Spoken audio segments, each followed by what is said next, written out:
In this training, I'm going to be talking about gamifying your classroom. Gamifying your classroom is just a term that is used to create an atmosphere that students are excited to be learning and sometimes don't even realize that they're learning because they're having so much fun. This can be done in lots of different ways. I'm just going to go over a couple of ways that you can gamify your classroom. I'm going to talk to you a little bit about why we do this and some guidelines that you might want to think about when you are gamifying your classroom. If you would like to try any of these things, or if you want to brainstorm and think of other ways that you can gamify your classroom, I would love to talk to you and I would love to help you out with that. Just a couple things to go over before we go into some of the programs that I want to tell you about. Why do you want to gamify your classroom? There's a lot of reasons that you might want to. Mostly, your reason probably is going to be you want your students to be engaged. Our goal is always to keep our students engaged, and there's lots of different ways to do that. Gamifying your classroom is just one of those ways to do that. Another reason you might want to gamify your classroom is to either introduce or to review content that you've already learned. One way that I found that people use games to introduce a new unit. Your students might not do so well in the game, but at least they'll be engaged and they're getting just a little glimpse of what they are going to be learning. It's also a good tool for teaching students to work together, to show good citizenship, to work well together without arguing, because we know that in games sometimes there is a winner and there is a loser, and we have to practice these skills. This is not something that students will always come by naturally. Also, it teaches them not to give up. It teaches them that you might not be really good at this particular game, but you might be really good at another one we play. Or you might not be very good at this particular question, but the next one you might know the answer right away. They're critical thinking. Sometimes these puzzles or quizzes or games that we play, the students have to really be thinking. And like I said, the biggest one is it engages our students. It either gets them up out of their seats or it gets them working with partners. It gets them having fun and they don't even realize that they're learning. Just some elements of a good game. Make sure you have clear expectations, especially with our younger students. We know that if we give them a little bit of room, sometimes they take advantage of that and you have to reel them in. Make sure that you have specific rules that are in place for when you're playing the game. Make sure the students know how to play the game. Make sure they understand what is expected of them. Student interaction. It doesn't always have to be student interaction physically. It could be speaking to each other. It could be working together to solve something. I did talk to a teacher a couple weeks ago, and she said that she plays some of these or one of these games, and the students aren't allowed to talk. So they have to somehow communicate with each other and not talk. I thought that was a really good idea. Also, there needs to be some kind of challenge or some kind of conflict, something they need to overcome to keep them interested. If it's too easy, if there's really no point to the game, they're really not going to be invested in it. And then also it's good to have an outcome or feedback at the end so that you know how the students did, what they did well on, what they didn't, because then that tells you what you need to go back and probably look at again with those students. The first game that I wanted to share is called Blooket. It is a game that is similar to things like Kahoot and Quizlet, if you're familiar with those. This one, I think, would be more appropriate for our lower school students. It does look a little, I don't want to say childish, but it does look a little for the younger kids. It is totally free. You can just set up an account and you can create your account. I believe you can sync it through Google. There's different types of games that you can play, and you can either create question sets or you can browse question sets, and we'll look at that in a second. Students just connect by going to a website and using a code.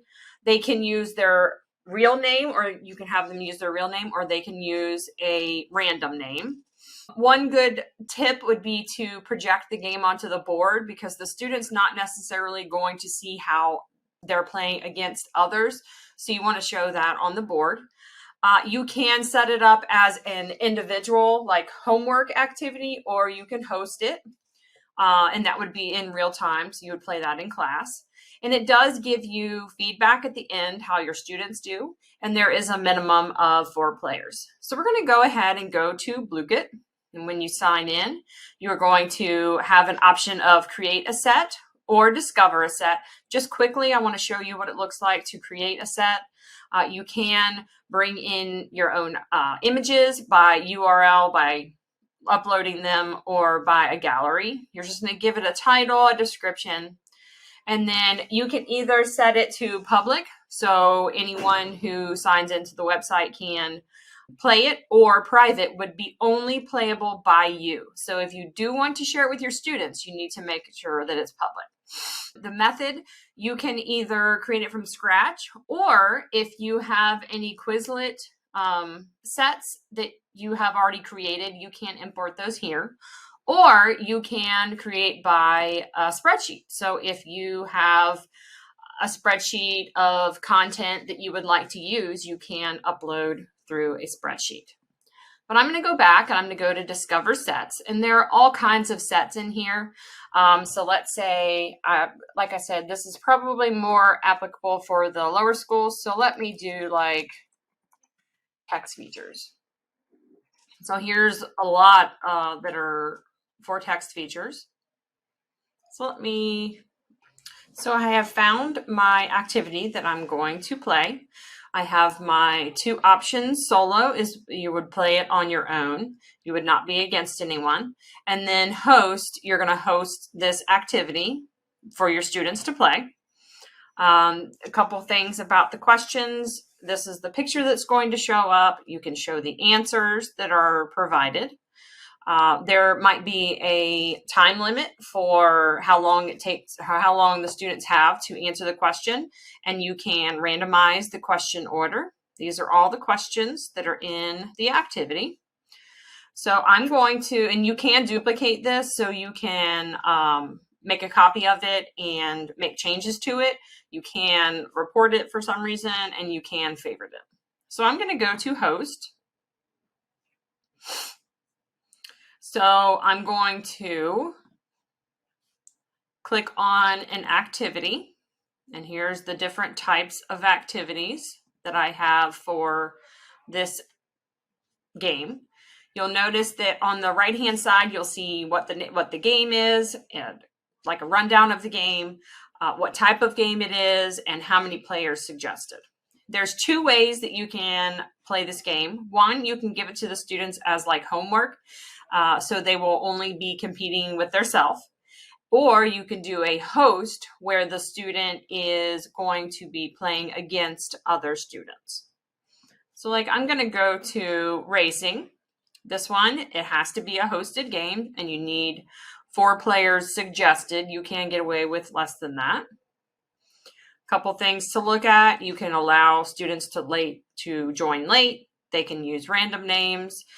If they want to sign in, they can. You can enable that, or you can have them just use a random name, and you can select how many questions are in the activity. So I'm going to press host now. This is the website that the students are going to go to. So I'm going to copy this website, and I'm going to have my 2 students sign in, and my code is right here.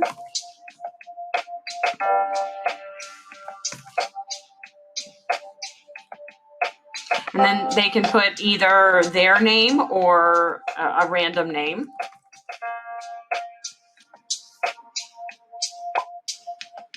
Now they're in the lobby.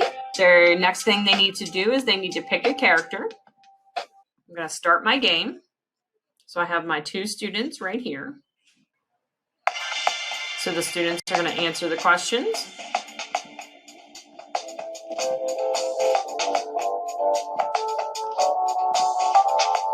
And as they answer,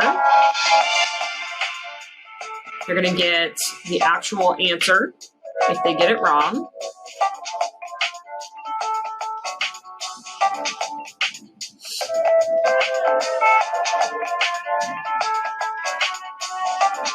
You notice they're moving across the screen. So this is what you would project on your screen, so your students know where they are compared to their classmates. So you'll notice at the end, you have the students will see where they placed. They will see their accuracy, so they had a 74%. Then for the teacher, they will see each student. They will see how many questions they had left before someone won and what place they're in. Then I want to show you the report that you get. So if I go to View Report, it gives me a report for this activity. So I have about 78% correct for my class as a whole. I had 2 players, 67 correct answers correct, and 19 incorrect.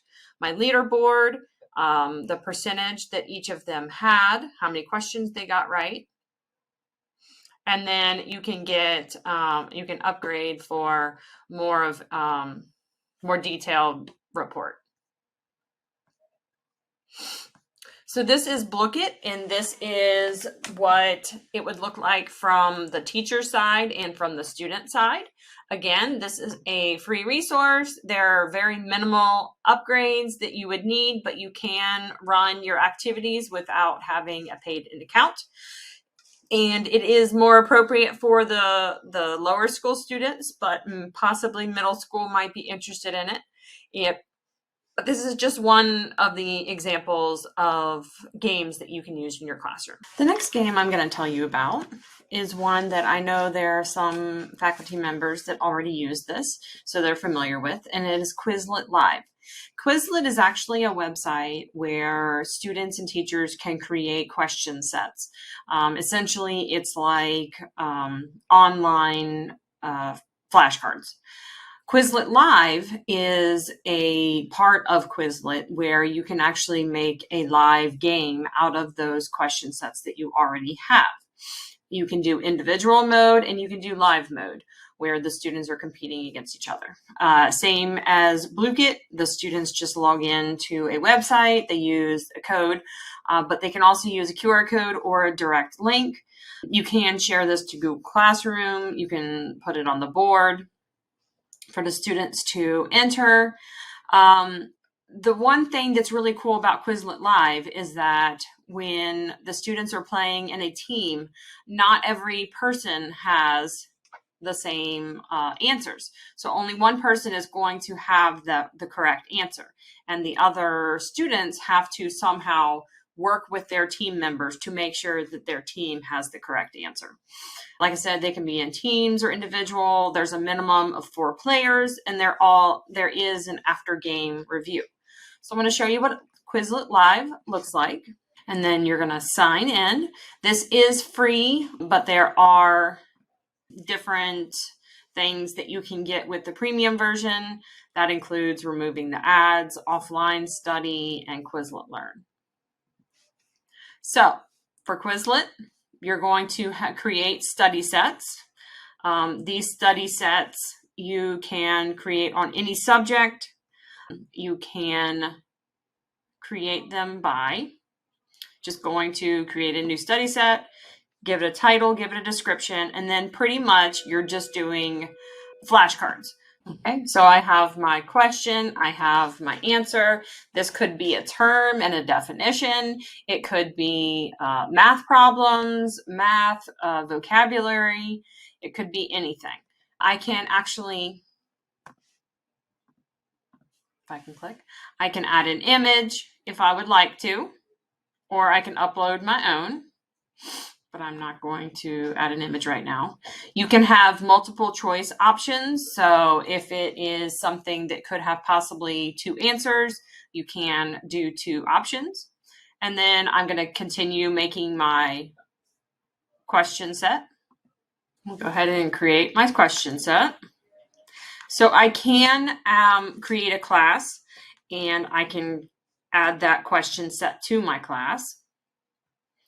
And this is, and it's going to ask you to upgrade. You're just going to click off of it. So this is what a question set looks like. Here's question 1. What is the definition of an antonym? Click the card, a word that means the opposite. And then I can go to my second question. Okay, now that I go to my set of questions or my flashcards, on the left-hand side, you'll have a lot of options. One option that you will see at the top is a live. What this does is it turns your question set into a live game that your students can play against each other.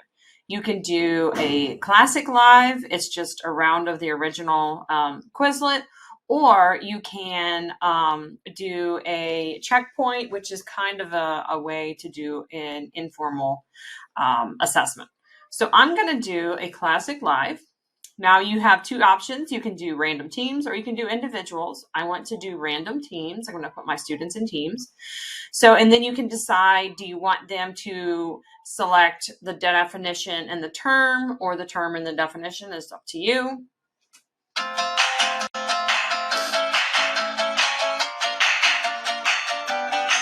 Turn this off, and you'll notice that you do have the link. You have also a game link, and you also have a QR code. So I'm going to copy this game link, and I'm going to sign in as my students. Okay, so I have my game set up. I have my students logged in. I have my student on the right, my teacher on the left. I'm going to go ahead and create the game. Go ahead, and I'm going to start my game. So like I said, not every student in the group is going to have the answer, so they do have to communicate. So I have my one student over here and my other student on my other monitor.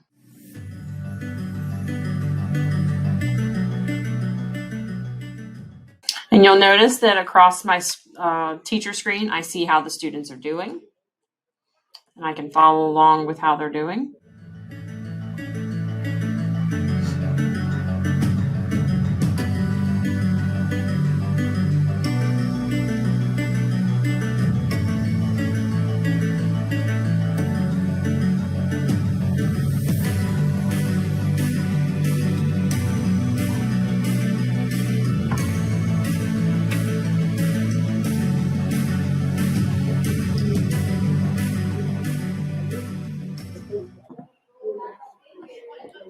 Okay, so you see at the end of the game, I have my students that are in this group, they win. I see that I can go down to my data. So what did we learn? What are the things that the students learned? What were they confused with? So they were confused with mostly what idioms are. What is the definition of an antonym? What is the definition of an idiom? Again, the students were confused by that. So I can play again, or I can start a new set. So it's kind of hard to see exactly what it would look like without seeing different students, but you could at least see it from one student's point of view. This is what Quizlet Live looks like. Quizlet Live, I think, is appropriate for pretty much anyone from kindergarten all the way up to 12th grade. You can use any kind of content for those questions. So you could use it in any subject. If you would like to create some Quizlet Live games and you would like for me to help you just create the games, I would definitely be willing to do that for you. You just have to reach out. The next game I want to tell you about is one that I know a lot of our staff already use, but I wanted to just mention it in case there are any staff that have not used it before. This is Kahoot. Kahoot is a game-based platform where students play against each other. There is a free version, but then there are multiple reasons to upgrade to the premium, but you should be okay using the free version. Like I said, I know there's a lot of teachers that are already using this. So if you want to reach out to any of them to get any help, or if you want to reach out to me, you can. You can create from scratch a Kahoot game. You can use a template, or you can actually browse ready-made ones from other teachers that have created one. One thing that I found that I thought was really cool is what they call a blind Kahoot, and pretty much that is doing a Kahoot as like a pre-assessment where you're introducing a new topic to the students, and it's just a good way to get them thinking about the topic and seeing what they already know. You get into Kahoot the same way that you do the others. You have a website, and then you have a pin that you use. You can teach it live, or you can do it non-live, which you would just assign it to your students. There's a classic mode where the students each have their own device, and then there's a team mode where students would share devices. So you could choose which one of those you want to do. One thing to keep in mind, you need to project the questions on the board. The questions are not going to show up on the student's device. They're just going to see the answers. So your questions would want to be on the board. And then you get a full report of game data after you have played the game. So I'm going to go ahead and go to Kahoot. And this is what Kahoot looks like. There's a lot to it. I'm just going to go very minimal into it. You can create a Kahoot. You can create from scratch, or you can use a template. So I have different templates over here just to show you what it looks like to create. You're just going to type your question. You can put in multimedia question or parts of your question. You can use an audio file, a video. You could stick in a YouTube video and then have questions based on it. Here are your 4 questions that you're going to enter. You can put answer or images as the answers. Once you've created a question, you're going to add another question, and then you'll have all of your questions for your quiz. You can change the type. You can do a quiz. You can do true, false, type an answer, a puzzle. There's different types of questions that you can use, brainstorm. You also have a time limit that you can change. Points, standard points, double points, no points. But I'm going to go ahead and go back, and I want to discover a Kahoot that's already created. There are so many that are already created in here. You can see that they are by subject, they are by top picks. So I'm just going to, let's say I'm going to do a social studies. And I want to pick one, let's say elections. So this is what it would look like. You have the information about the Kahoot. This is where you would play. Sometimes you can edit. Sometimes people have them set up that you're not able to duplicate them. You're not able to make any changes to them. You can preview what it'll look like. You can add it to your course. You can have a classroom and you can add it to your course. On the right-hand side, you have your questions. Your questions, depending how many there are, they can have different kind of resources with them, like we talked about before. If I decide, oh, and you can show your answers right here. So that shows you what the right and wrong answers are.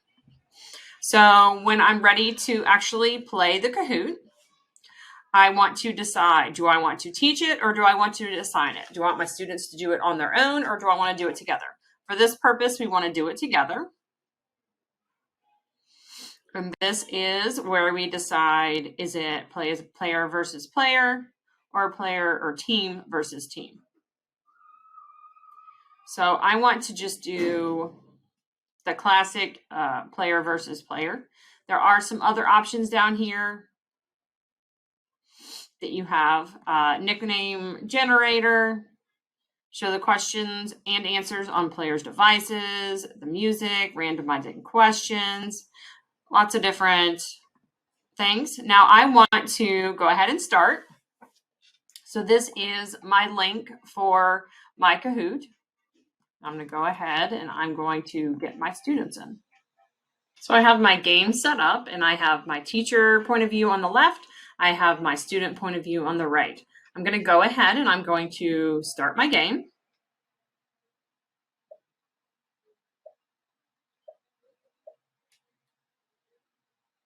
This is what you want to have on the board. So this is where the students are going to see the answer. You're going to have that on the board, and then each of the students have their answers on the right. On their device. Okay, and you see who got it correct. Then we go to next. See how many points your students are getting. Obviously, if they answer the question faster, they get more points.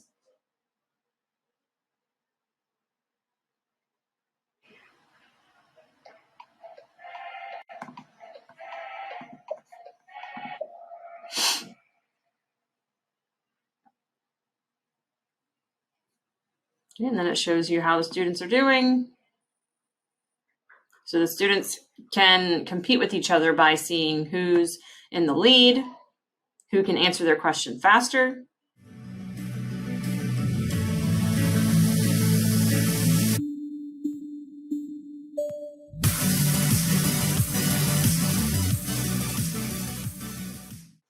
So this is what it looks like when you are done with your game.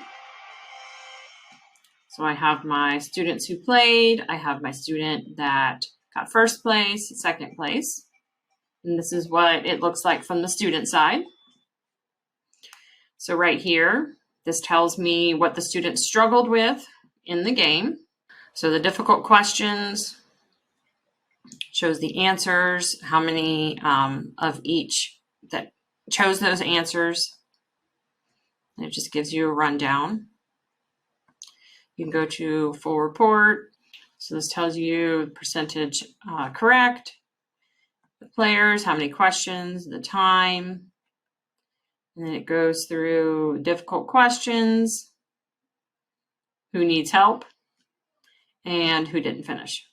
So it does give you that feedback that you need after playing your game. So that is just a very quick rundown of what Kahoot looks like, what it looks like for the teacher and for the student.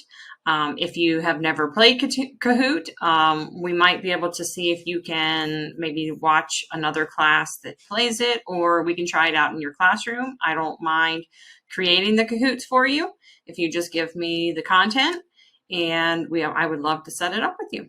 The next game that I want to share with you is a game that I learned from just an ed tech person that was in my last county, and it is called Board Rush. It's not a fancy website. It is just something that he created, he made up, and I thought it was a really cool idea, and it's very easy.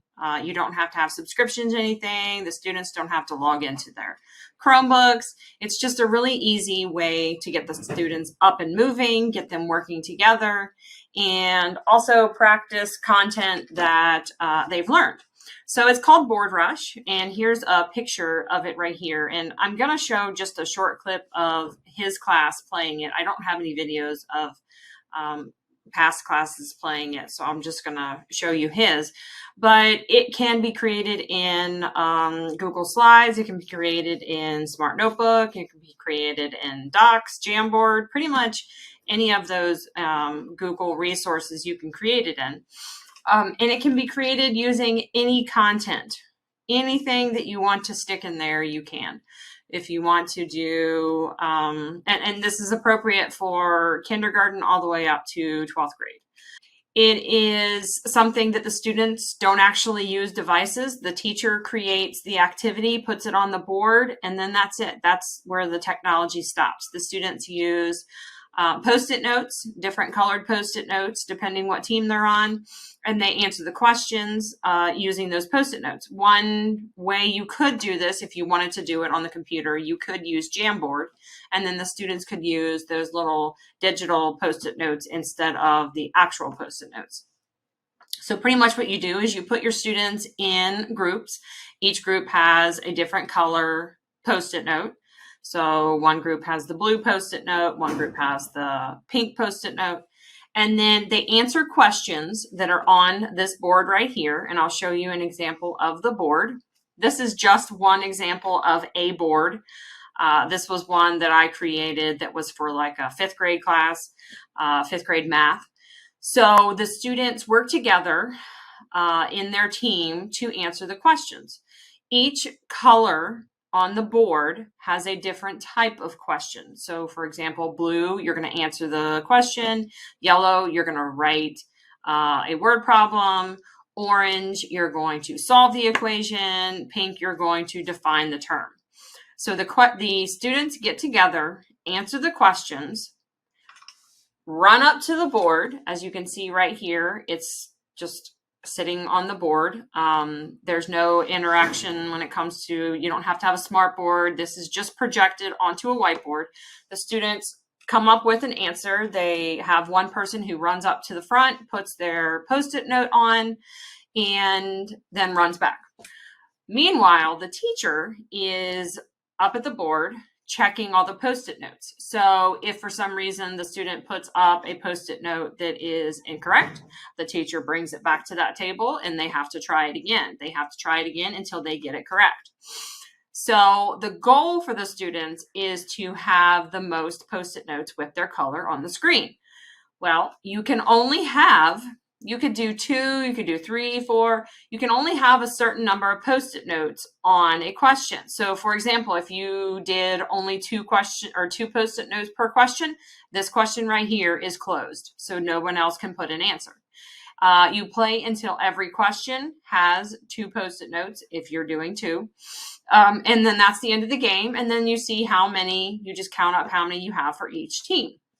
Like I said, this is something that is really easy to create. I am going to share this template for you. This one has questions in it. This one I made for like language arts. You could do like synonyms, antonyms of words, vocabulary. And then I created this one that is just totally blank and you can put your own content in there. It's good about these ones. You can just make a copy of this. You can have one per, let's say if your team wants to create some of these, you can just have them shared and each of you can use the same document. You don't have to make a copy of your own because you're not making any changes to it once you have your questions. That way, it's not a lot of prep for each time you use it. You just have your content in there and then you have your students playing. So I just want to show you a short clip of what it looked like playing in a classroom. And this was a 4th grade classroom that they were in, and they were playing Board Rush. And these students were used to it. They had already played it. Obviously, the first time you'd want to talk about what are the expectations, how do we act in the classroom, do we not run across to the class or to the board, things like that you want to talk about.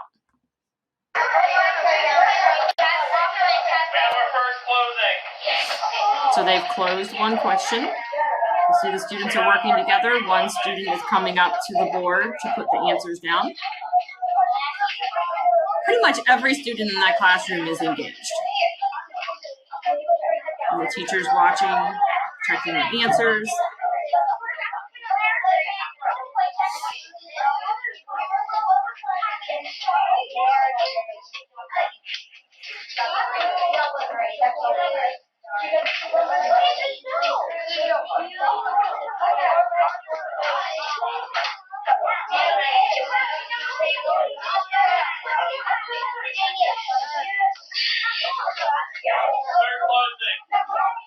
So there's another one closed. So this is just to give you an idea of how the game works. I have played this with a couple classes and they absolutely loved it.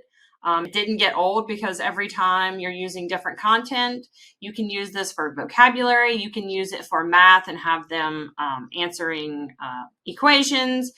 It's a really easy tool that you can use for pretty much anything. If you would like to make a copy of this and try this in your class, I would love to come and help you. If you want to give me a topic or something and have me create the board for you, I would be willing to do that. Just reach out and I would love to help you with this one. So the last game that I'm going to tell you about is called Plickers. Plickers is a game that is kind of like an offline game. You do not have to have student devices for it. The teacher will have to create the lesson or the game on a computer, but then the students do not need a computer. This is great for our lower school students who are not yet comfortable using the computer. It is free. There are premium versions, like unlimited questions, things like that, but you can use the free version to play the games with your students. It is played with pre-made cards. So each of your students has a card, and I'll show you what a card looks like in a second. And the way they answer questions is they turn their card a certain way. So for, let's say, question 1, you have student 1. If they put their question a certain way, they're saying A. If they put it another way, they're saying B. What the teacher does is, with a cell phone, they just scan the room. All the students have their papers up, and they scan the room, and that tells them who got the question right and who got it wrong. So first I want to show you what it looks like, the cards. So this is one card. So this is player number 1. You can tell by the 1. So you see the A, B, C, and D. Obviously, it has to be a multiple choice question. So if the question, the teacher puts the question on the board and the answer is B, the student is going to hold their card like this. If the answer is D, they're going to turn it upside down and they're going to hold it with the D on the top. So you would have to practice doing this with your students. So for example, this student is saying C, this student saying A. Each student has their own card. They have one card. I would probably print these ahead of time, laminate them so you can use them over and over again. So the student answers their question, they hold up their card, the teacher scans, and then the computer figures out who got it right, who got it wrong.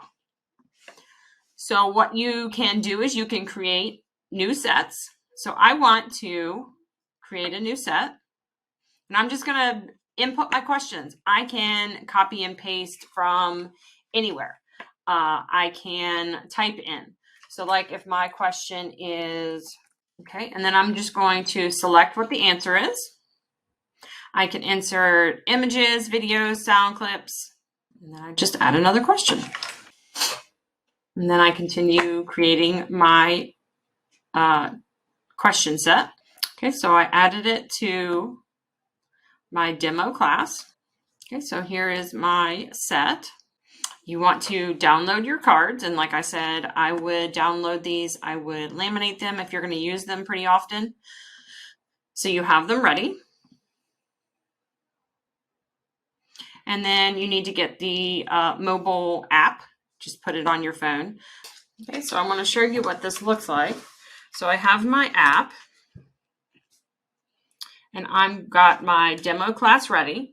I'm going to go ahead and I'm going to click on my class, and I want to open it now. So this is what your students are going to see. And then your students put up their cards. And then on the app, you'll see there's a button to take a picture. It's not going to work correctly because I don't have cards set up and everything, but I'm going to go ahead and I'm going to allow to take pictures. And I'm just going to take a picture. And actually, I'm going to pull up one of the cards.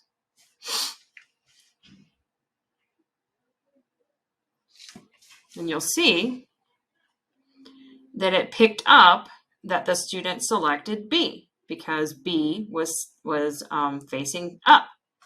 And it's only going to pick up one student because I only have one student playing. So it gives me my average, it gives me my responses, and how many I'm missing. So this is how you would play the game. You can then reveal the answer.